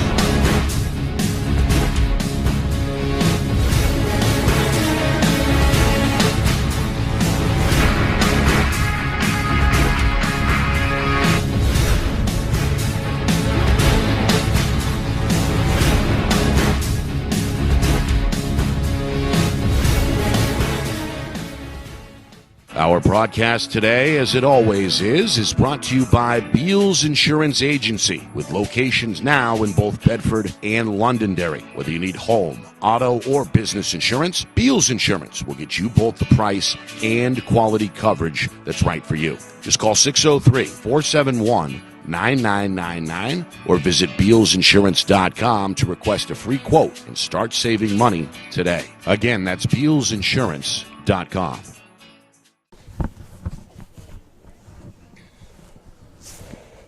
5-2 Timberlane. They lead Oyster River through 3 quarters. Nick and Astis, Roger Howe with you. Timberlane is led throughout. 2 goals from Eric George leading the way. We welcome those of you listening statewide, nationwide, and worldwide, as is the case with Jacob Falia's older brother. He's a soldier. He's down at Guantanamo Bay, Cuba, and he's listening live right now, watching young brother. That's awesome. Go out there and give it his all. So we appreciate that. We appreciate his service. That is awesome. We appreciate Mom and Dad giving us the heads up here in Durham as well. Both teams looking for their 4th victory. Timberlane beat Oyster River back on Tuesday by 1 goal in the final minute. 10-9 was the final there. Today, defense has been the name of the game, Roger, for the Owls. They shut out Oyster River in that first half, and they've got a solid 3-goal lead here with 12 minutes to go. Yes, and absolutely the key to the game thus far for Timberlane is stopping anything Oyster River has been trying to manufacture out there for offense. Signs of life, though. Yeah. Signs of life here in the third quarter for them as they come up with 2 goals. And two nice goals. I give Gilmet a pat on the back for what he just did. They need to refine this a little more, and maybe a tired defense will show up for them. All right. It's going to start at the X, and it will here for Oyster River. They've had the advantage. 6-3 unofficially after that win. Guillemette, who scored with just 3 seconds to go in the third quarter, turns it over here. Underhanded pass. Flies out of bounds, far corner, back over to Timberlane. Yeah, Guillemette is feeling a little bit of confidence now, which is good to see. Made a bad pass there. He tried to underhand it to his attackman, but... Near side. This is Shivel, the defender, going to take it himself. We've seen Shivel everywhere today. Yeah, doing a little bit on both ends, really. Doing a little bit of everything. He's made some good checks, gets a good clear there, and now retreats to his side of midfield. Lets the attack do their thing. Timberlane trying to reestablish a 4-goal lead, which was their largest. Shot, though, won't get through. Goes out of play. Vibber, who scored one of the 5 for Timberlane in the first half, gets the shot off there. Minute gone already, fourth quarter. Yeah, if I'm Timberlane, this is where I'm going to be shooting from, which is not really that. Ooh, there's a shot wide. Ryan Freeman. Yeah, as most midfielders out here are right-handed, they're gonna dodge to their right, which means they're going to be right in the sun field. Yeah, the sun more and more a factor as this game goes on. It certainly is. This one away, or gets away from Vibber momentarily. He's going to use his body, though, to collect the ground ball near side. Good play. Able to fight off Aiden Golding. Now a big pig pile here in the middle. There could have been a push there, but they let Jerry it go. Ended up losing it. Golding is chopped down at midfield. Coach Haley wanted a penalty instead. Timberlane's going to go the other way. Now a whistle will come. And there's a player down injured. Yeah, there could have been a slash there. The freshman, Aiden Golding, in pain at midfield. Yeah, there's nothing worse than getting hit with a lacrosse shaft across your shin, especially when you're running full speed like that. Yeah, he landed, I think, on that knee, too, when he went down. Yeah. So the freshman being attended to. We remind you, Saturday night, a special edition of our Friday Night Lights New Hampshire Game of the Week will be in Manchester for Derryfield and Portsmouth. Both teams are undefeated. Both teams are at the top of the Division II standings. Our coverage begins at 5:45 with face-off coming 6 o'clock Eastern Time. Again, that's Saturday night, Portsmouth at Derryfield. And then Tuesday, Roger, how about this? A doubleheader. I don't know if you can handle that. A 3 o'clock girls game, a 7 o'clock boys game. It's Bedford BG. Again, that's Tuesday beginning at 3 o'clock with the girls, the boys at 7. Tuesday doubleheader, Bedford at BG, live from Stello Stadium. Yeah, it's going to be very difficult to keep my coaching voice in my pocket for that game. I don't know if you remember the very first time Bedford played. Was that with the streak? That was with the streak. 72 in a row for Bedford? That would have been 72. No, it would have been 72 in a row, and I think by coach. What year was that? 15? That would have been 2015, yep. The first year that they were in Division I. Yes, and according to Coach Cameron, there were over 3,000 people at that game. I believe it. I called that game. And I was on the sidelines coaching that game. A number of players for both teams I had coached through Bedford Youth Lacrosse. And it was an exciting night. It was electric. If anybody out there knows Bedford Bulldog Stadium, there are sloped areas around the grandstands. That was all filled with fans. Yep. And then the guardrails going down to the entrance of the school, that was all filled with people. And it was one of the most, aside from playing with the Tomahawks and my teams during the summer at Terrapin Stadium a few times. That was probably, as a lacrosse junkie, that was one of my biggest thrills. Yeah. And it was a high school game, and I'm I proud remember to say that. The hype around that game was immense. It was building and building and building week after week. I think it was a mid-season matchup, if I remember right. It was a night game. And again, Bedford had won 72 straight, which was at the time, I believe, the longest win streak in the country. Is that correct? It was the longest current win streak. Yeah. It ended up being the third longest in high school history, Right. and it's still on the books. And it ended that night It ended that night. because BG won the game. Yes, they did. Yes, That's they right. did. Mike Carluccio with a late goal. It wasn't really that close. It was closer, obviously, earlier on. But BG, their attack, Mike Carluccio, Alex Astorita, a number of other. As I'm thinking about the game Sure, and they'll reliving come. it, and, Yep. and I'm starting to get a little trembling, and just from that whole excitement that night. But it was quite a game. If I remember right, I think Chris Hetler was in your chair that night with me. Okay, the broadcast he might have booth. been. Yeah. Either him or maybe Ricky Senator. It could have been Yeah. Ricky Senator. Ricky. I have a feeling, though, it was Coach Hetler. Yeah, I can't imagine Hetler missing that game. Calling off practice early Sure. and Probably brought the team with him. yeah. Meanwhile, Aiden Golding, not a good sign here, Roger. He's on the back of the cart here with an apparent leg injury. The freshman going to be wheeled off here in a moment. Yeah, I think you called it right, Nick. It looked like he got hit with a stick across the shins, but he definitely is. He was holding that knee. He had it. It was not comfortable. Not comfortable. Hopefully he'll be okay. Yeah. It comes with 100 seconds gone by in this fourth quarter. Again, a 5-2 Timberlane lead. The Owls have never trailed. Led 1-0 after 1, 3-0 at the break, and 5-2 after 3, which is where we are now. Yeah, you don't want to see anybody get injured. No. These kids, they put their heart into the sport. Lots of work over the winter. They get out here and, something like that happens. Nothing good about it. Nothing good about it. We can only hope in fact, that it looked worse than it ultimately ends up being and that he's back sooner rather than later. Indeed. So. All right. Going to restart. Eric George going to keep it behind the cage, going one-on-one with Harvey here. George, the only player to score twice, either way in this one. 2 minutes gone. Jack Noyes. Near side. Timberlane. Nice pick by George. Yep. Had to reach out with that right arm to reel it in. Up top, dropped again. Cam Noyes. Then he all good. It's collided with Lights, who's played a physical brand of lacrosse today. Yeah. Clean play awarded to the Bobcats, so they get the turnover they were looking for, and now seeking their third goal of the game, trying to make this a two-goal game again. Yeah, clearly a different strategy on offense by the Owls there. They picked up the pace. They were really running on perimeter, trying to make something else happen here. On the move, Kaner. All the way around to the near side. Oh, nice Near look. side, shot, stopped by Marston. Okay. That was Goodwin with a good look.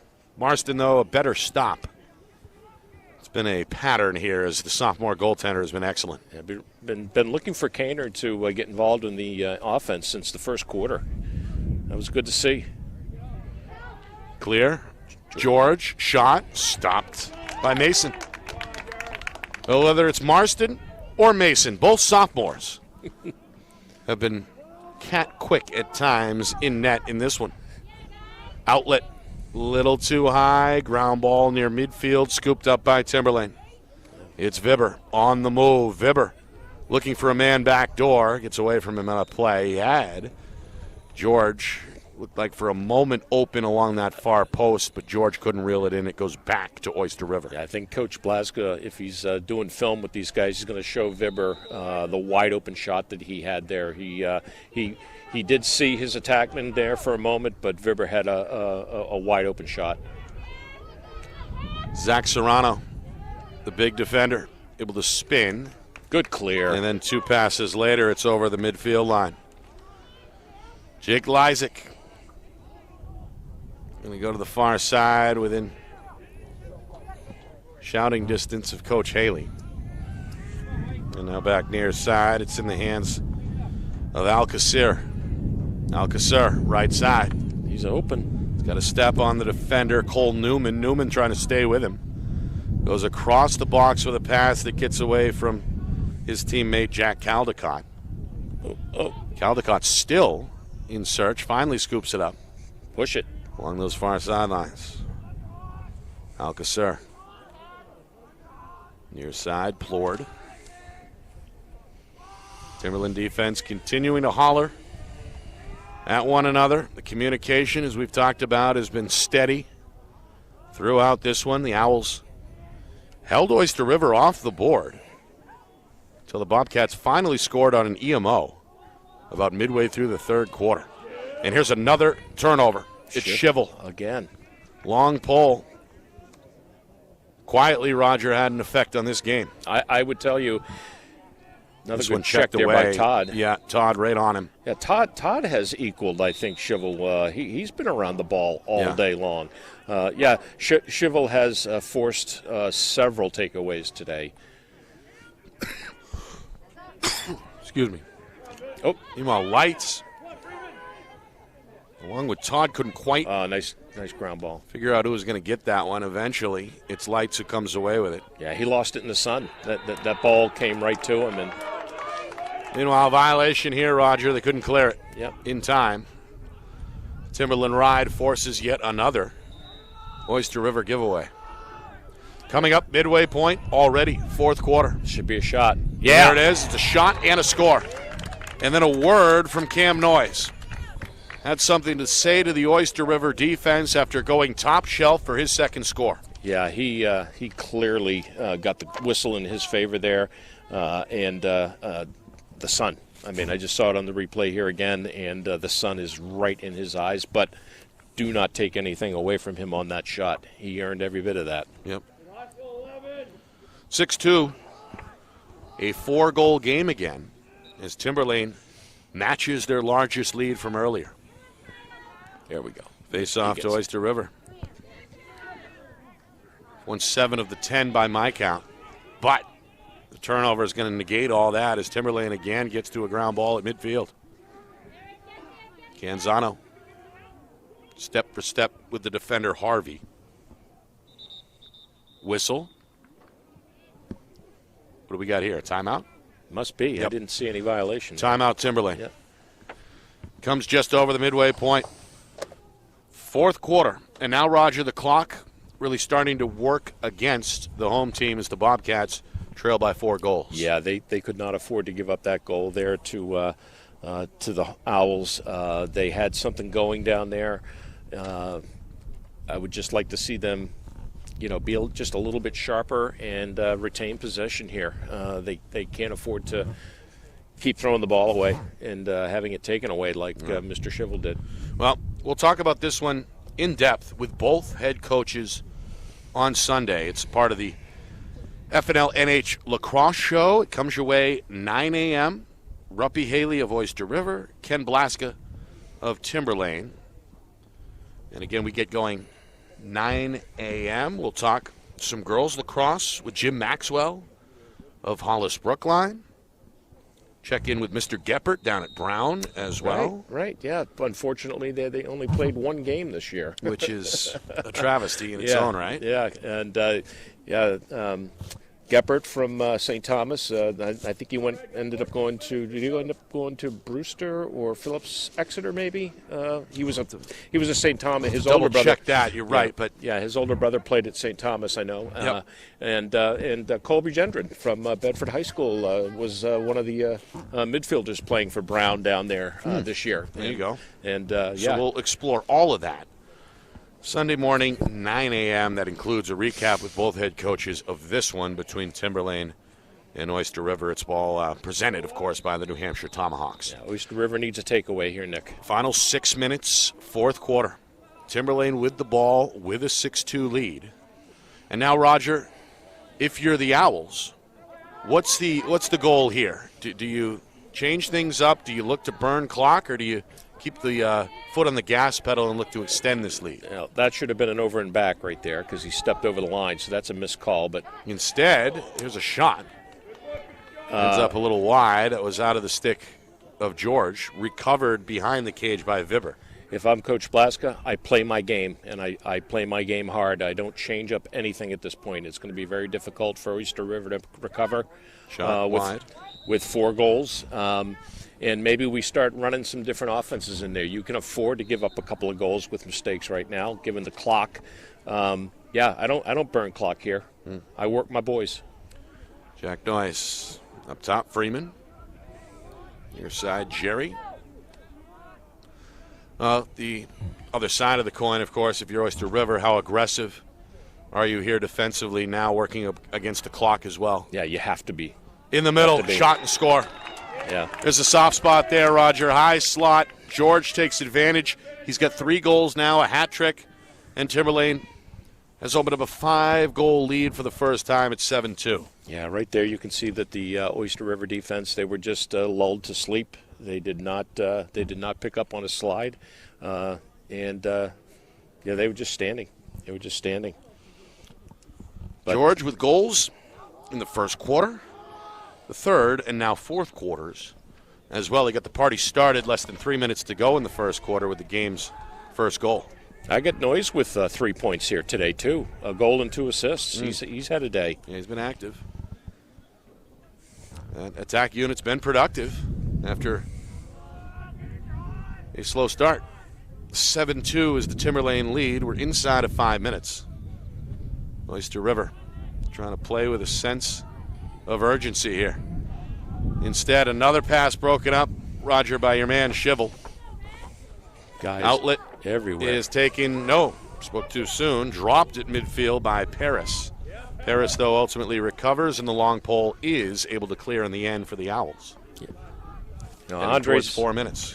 Andres Alcocer, number 18, he had a great dodge there, had a step on his guy, and didn't elect to shoot the ball. He should be taking those shots there at this point in the game. 2-man game. Backdoor, shot, and score. It's Vibbers. Good pass over the top, I believe, by Jerry on the assist. Timberlane rolling now with 3 unanswered in this fourth quarter. The lead is 8-2. Yeah, not a bad play at all by Jerry. Kind of turned his back, whirled around, and he was able to catch Vibbers right on the crease. And again, the Oyster River defense looks a little bit out of sync right now. So Nate Vibber, his second goal. 8-2. Whistle off the face-off, a push. He's going to give this back to Oyster River. Another face-off win for the Bobcats. That's been the really lone area where they've dominated. Yeah, and how many times have we said this year that possession off the face-off is key, one of the keys to the game, and it hasn't played true for Oyster River today. No, the turnovers have negated that advantage. Yeah. As we see one right there. Errant pass by Evan Plord gives it back to the Owls. Clock really a factor now, heading towards 3.5 to go. Marston trying to direct the clear, comes near side to Savage. Good Savage play. Unchallenged. Good play. Along the near sideline, able to clear before he's picked up by Moore, and now It's got to be a Timberlane. timeout, I believe, has been called by Timberlane. So maybe they get some substitutions in here, under 4 minutes. Kind of empty your bench a little bit. Is a 6-goal lead big enough for that? I would think so. For you, it would be. Huh? For me, it would be. Yep. Yeah, given who. I mean, you got to survey who you're playing. You got to survey the tempo of the game. I would. I would start putting my subs in there. 3:28 to go. Yep.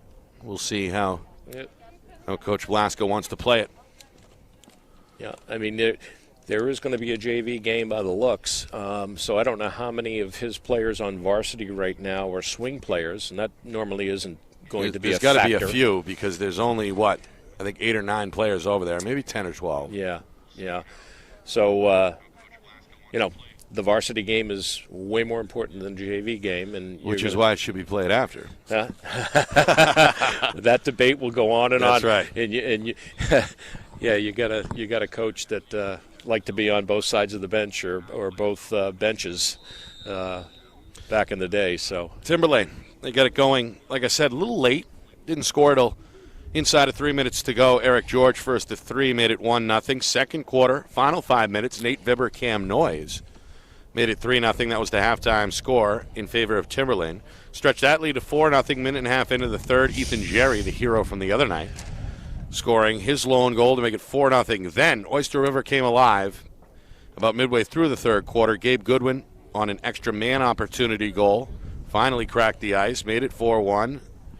Although Eric George, with his second goal only a moment later, about a minute and a half later, made it 5-1 Timberlane. Oyster River, with 2 seconds to go in the third, gave the home team some hope and cut the gap to 5-2 after 3. But fourth quarter, it's been all Timberlane, Roger. Cam Noyes, Eric George, Nate Vibber in that order to make it 6-2, 7-2, now 8-2 here with 3:23 to go. Yeah, the only substitution I see is number 7, Jack Noyes, senior, coming out there on the midfield. And he has played a pretty good amount so far as well. Meanwhile, intercepted. This is Guillemette, far side. Guillemette, swim move, near side, shot, stopped Nice by save. Marston.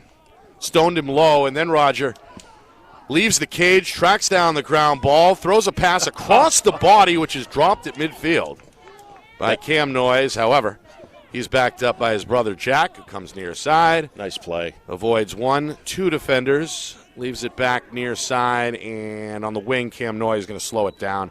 Pass taken by Condon behind the cage. Good start and stop. Shot low. I think Mason got a piece. He did. It's loose deep behind the cage. First man there for Timberlane is George. And again, the Owls a chance to run some clock here. Final 2.5 to go.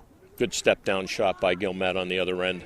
Vibber, full head of steam near side, little wide, as he misses about 6 inches wide to the right, out of play. It'll stay, though, with Timberlane. I liked his choice of shot there where he tried to go on the goalie's right side. Oh, we have not. Shot, score. Yeah. Well, somebody, or some misconfusion there, some confusion on the defensive end. Vibber Yeah, I just think caught everybody asleep. I think they were trying to do a 10-man ride here. No, it wasn't Vibber. It was Ryan Freeman, who ended up as the beneficiary there, uncovered right near the goal. There you see him there. Mm-hmm. Yeah, definitely some confusion. It almost looked like they were trying to get into a ride there where the goalie was going to cover down low, but as a result, Freeman an easy finish along that far post. Yeah. Timberlane rolling. 4 unanswered now in this fourth quarter, and they've blowed this open 9-2 now with 2 minutes and change to go. Meanwhile, another timeout has been called. Owls looking at 4 and 5 if they can hang on. Had some tough early season losses, Roger. A couple of close games. They went into OT in one of them. In fact, both of these teams have suffered close losses through the first half of the schedule. But a week like this where you go 2-0, that can make a difference moving forward, right? Yeah, especially at this point in the season, as we talked early on in the broadcast. Both teams are in that middle slot too. I don't know how they're going to do Division II playoffs here, but you've got to find a comfort zone. You've got to find a certain amount of confidence in what you're doing out there.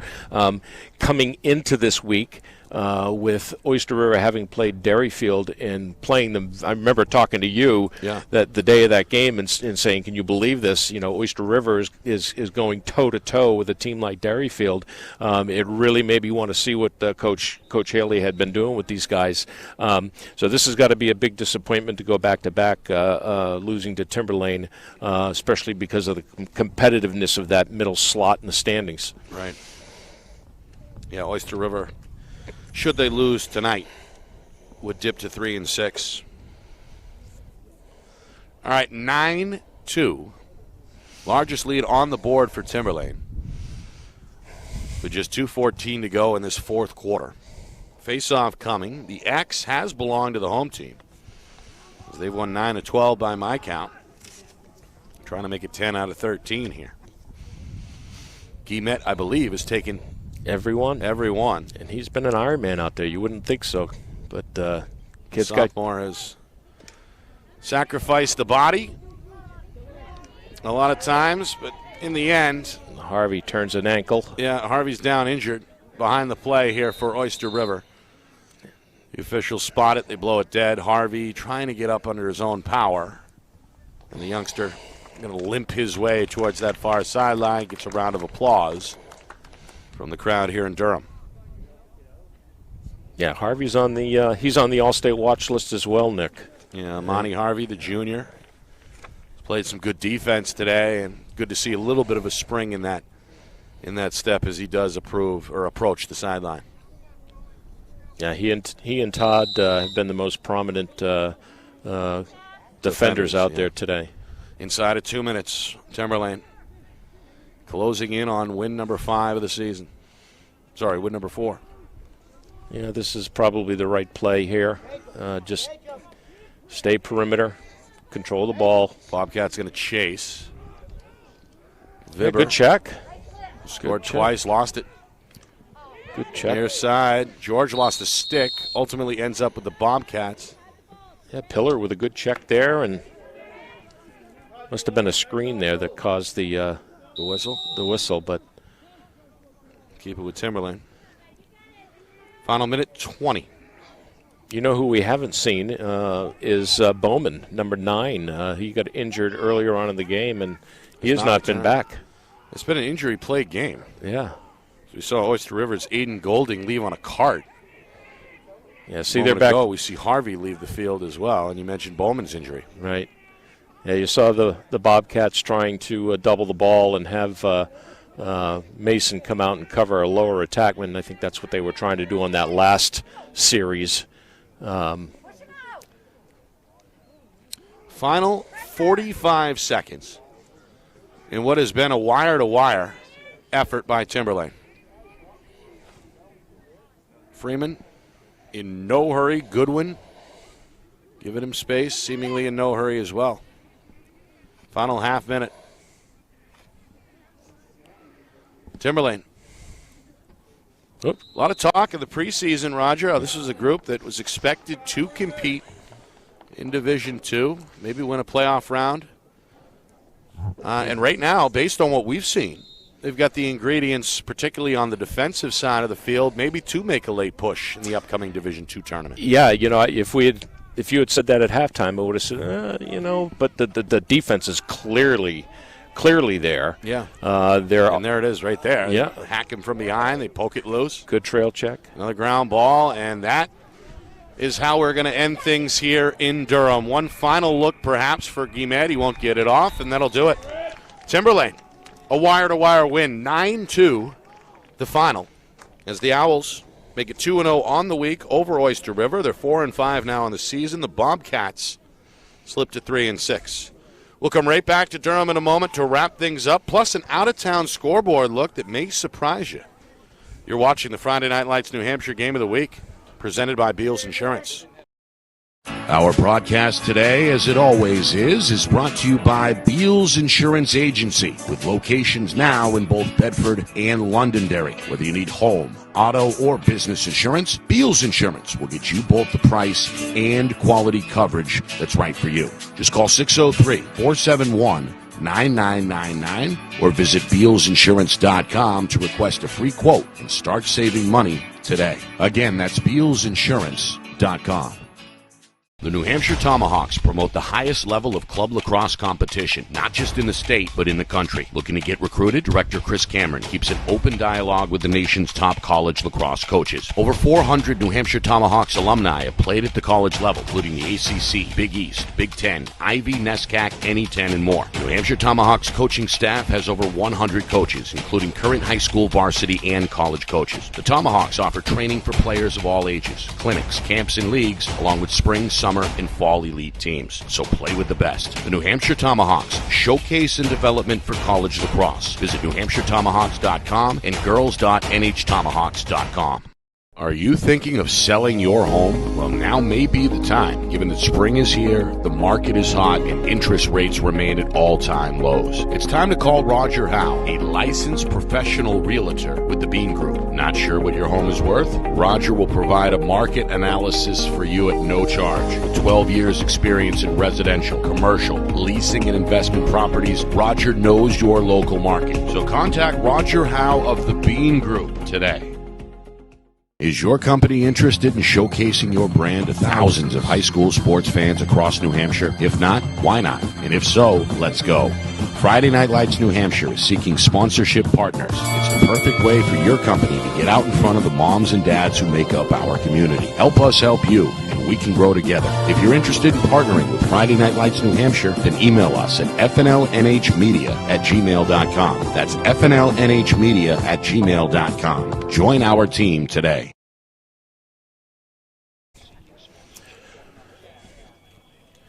Well, 9-2 the final, Timberlane.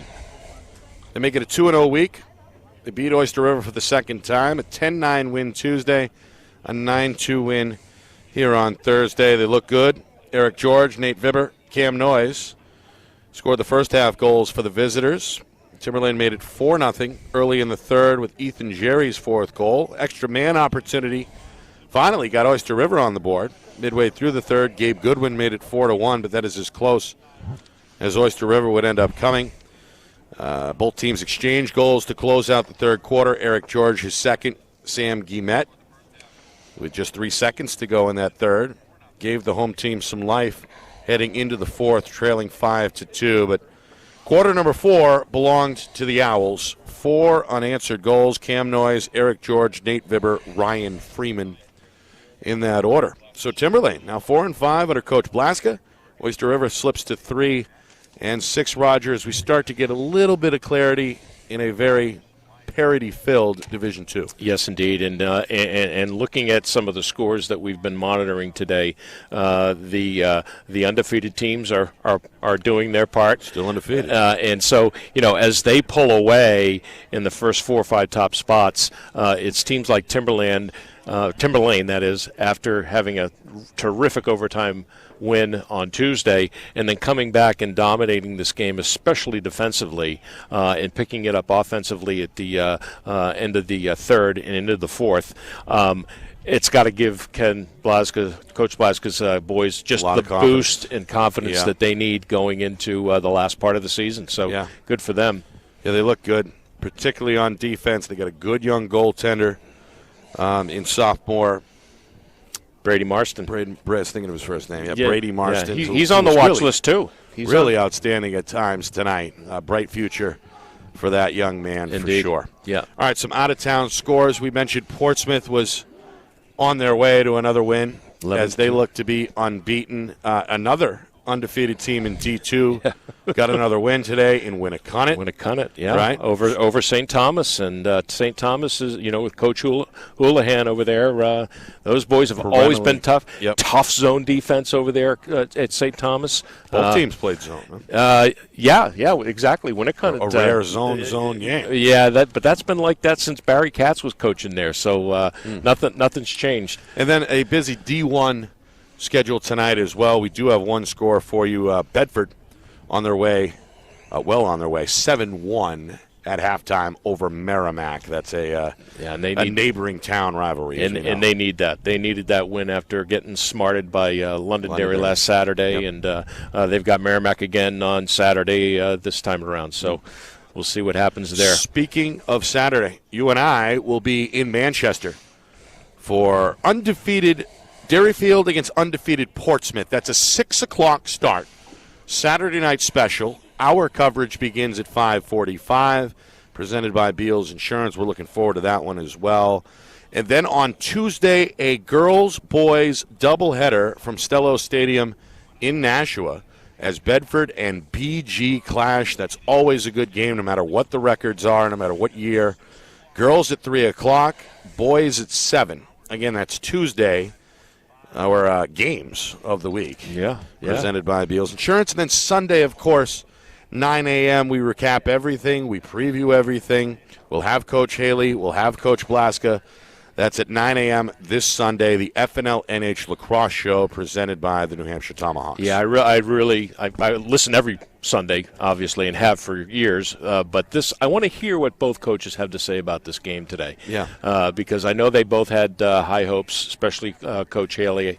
Spoke to him before the game, and it would be really interesting to see what they comment about and what their strategy was going in, right, and how they feel going where they are now, and right, what the rest of the season is going to look like for them. Right. Yep. Roger, your final thoughts here before we say goodbye.